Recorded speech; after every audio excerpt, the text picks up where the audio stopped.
Hey guys, welcome to my YouTube channel.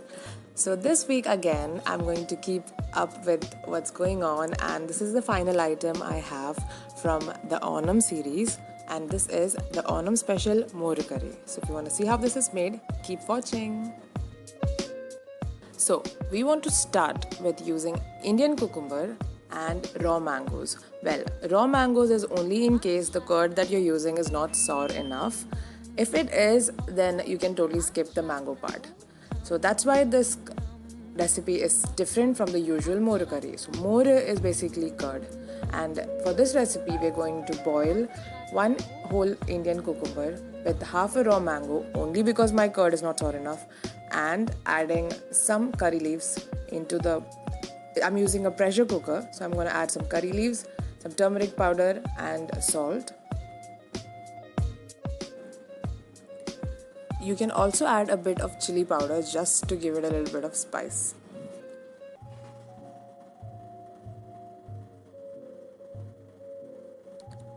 So keep the flame on medium low and just stir it all together and close the cooker.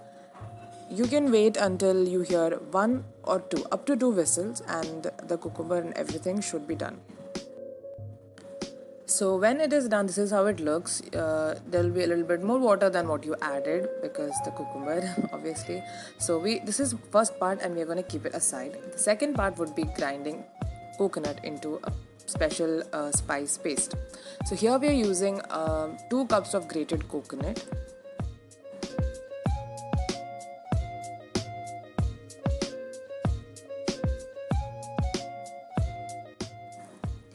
Onto this, I'm adding 1 tablespoon of cumin seeds.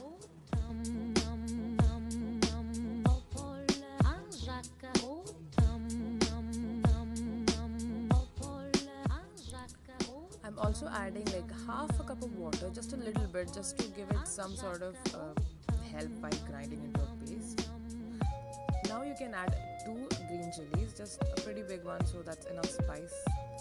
And I'm going to just grind it a few rounds, and then I'm going to open it up and add some curry leaves and then grind it into a good paste. You can add water depending on the consistency of your paste, but I'll show you what it should look in the end. So this is how it should look in the end, a thick paste basically.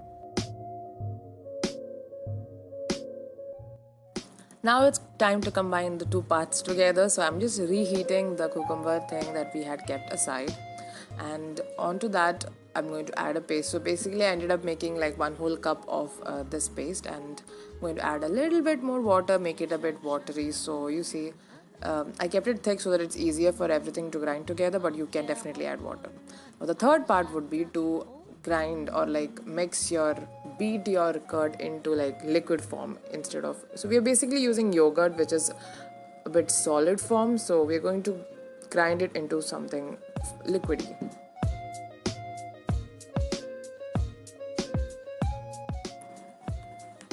So in the end I ended up making around 400 ml of this curd liquid thing. So I had basically 1.5, and now I'm combining part 1 and part 2, so the cucumber and the coconut paste, and just give it a good stir.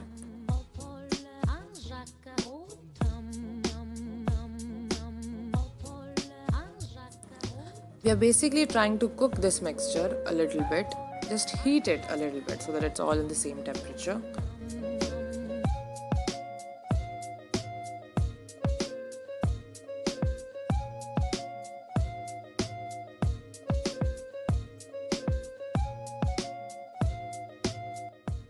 So by now you can see bubbles in the curry, so this is when you will add the curd.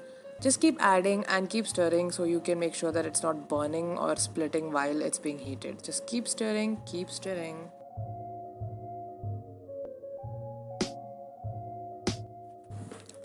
Now you can add some salt to taste. You can add the salt in later, so just as of now add 2 teaspoons and stir it, and we'll have a taste test in the end.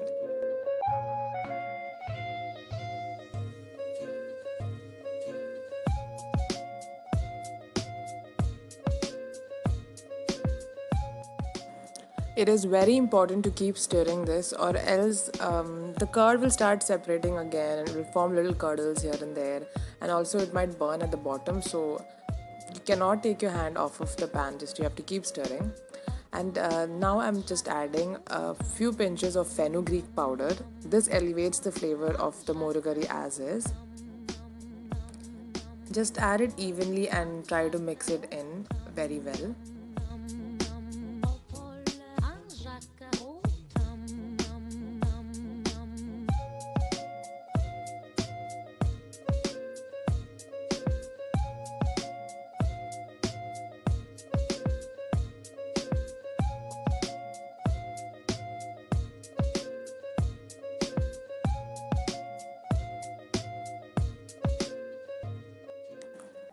I think the stirring part is the toughest part about making moru curry, and it is also the most important part, because if you mess this up, then it is going to be very visible in the end product. So just a little bit of dedication here.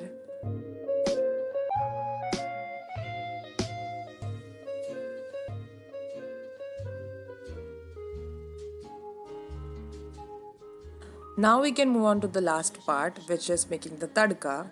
So let's heat up a pan on one side while you chop some scallops. This is going to form a base of the final step. So some scallops, it depends on you how many burnt onions you like in there, and just chop them up as finely as possible. Onto the pan you can add 2 to 3 tablespoons of coconut oil, and same basic step, we are going to crack some mustard seeds into this.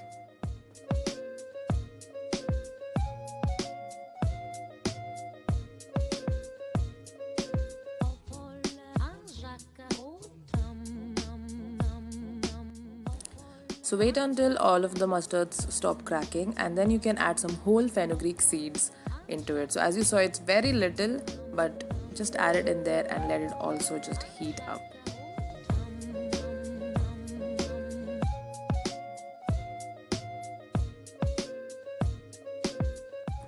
Just like any classic tadka, the next step is dried red chilies. Just crack 2 of them and put it into here.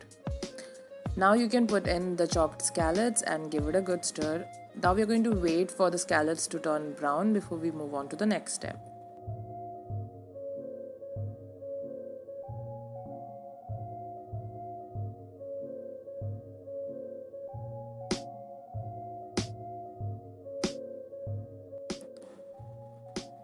This might take you a few minutes, but you have to wait until it's brown, and then you can move on to adding curry leaves, which is also a very basic part of any tadka you would add into dal or any curries that you're making. And here it is. This is it, the final step, which we'll use as garnish and also just to add into the moru curry that we made and give it a good stir.